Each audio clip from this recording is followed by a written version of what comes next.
Imagine someone deleted the entire internet tomorrow. Every website, every database, every research paper, every medical study, every engineering blueprint, every piece of knowledge humanity has ever uploaded. Gone.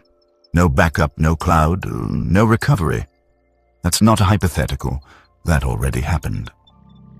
Over 2,000 years ago, humanity had a single building that held the ancient equivalent of all of it.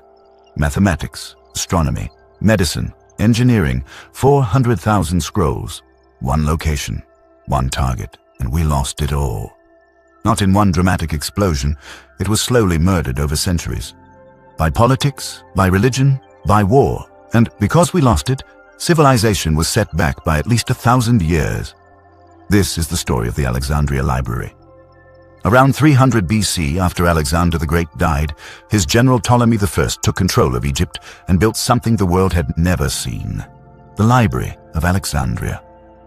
But calling it a library is an insult. This was the ancient world's MIT, Harvard, Google, and NASA merged into one campus. Lecture halls, laboratories, botanical gardens, an astronomical observatory. Scholars living and working for free, fully funded by the government. And at its center, an estimated 400,000 to 700,000 scrolls, roughly 100,000 modern books, at a time when most civilizations couldn't even write. This was the brain of the ancient world. This library wasn't just storing scrolls, it was producing breakthroughs thousands of years ahead of their time. Eratosthenes calculated the circumference of the Earth in 240 BC, using a stick and a shadow. He was off by less than 2%. While most people thought the Earth was flat. Aristarchus proposed that the Earth revolves around the Sun, 1,800 years before Copernicus got credit for it. Hero of Alexandria built a working steam engine in the 1st century AD. The Industrial Revolution didn't happen until the 1700s. That's a 1,700-year gap. These people were inventing the modern world 2,000 years early, all inside one building. So what happened? The library wasn't destroyed in one dramatic fire, it was killed slowly, death by 1,000 cuts. 48 BC, Julius Caesar. Caesar was fighting in Alexandria. He set fire to ships in the harbor. The fire spread and destroyed a warehouse holding 40,000 scrolls. To Caesar, collateral damage. To humanity, a catastrophe. 391 AD, the Christian Purge.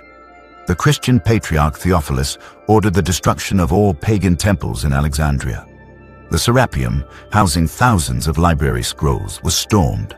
The scrolls burned or scattered. Centuries of knowledge declared heretical and destroyed. Not by invaders. By people who believed knowledge itself was dangerous.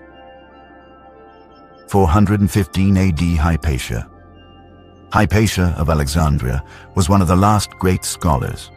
Mathematician, astronomer, philosopher, one of the few prominent female scholars in the ancient world.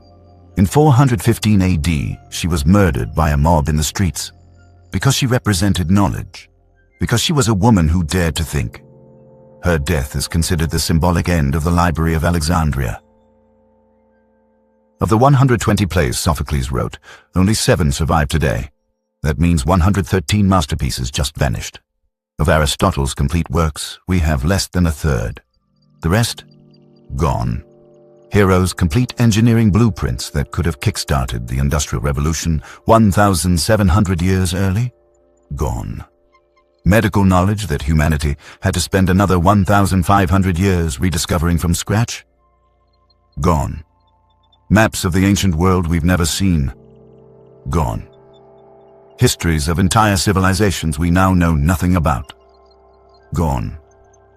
Entire languages went completely extinct because the only written records existed in that library. And we will never know exactly what we lost, which honestly might be the most devastating part of all. After the library fell, Europe entered the Dark Ages. For 1,000 years, scientific progress essentially stopped. The Renaissance wasn't a leap forward. It was humanity catching up to where Alexandria already was. Now, imagine if the library survived. Hero's steam engine developed, factories by 200 AD, electricity by 800, computers by 1200, moon landing before Columbus was born. Speculative? Yes. Possible? Absolutely. We didn't lose a building. We lost a future. The library wasn't destroyed by stupidity. It was destroyed by people who thought they were right. Politicians who chose war over knowledge. Religious leaders who feared science. Rulers who funded armies instead of scholars. Those same forces exist today. The Alexandria Library isn't just history. It's a warning. The only question is whether we'll protect it this time.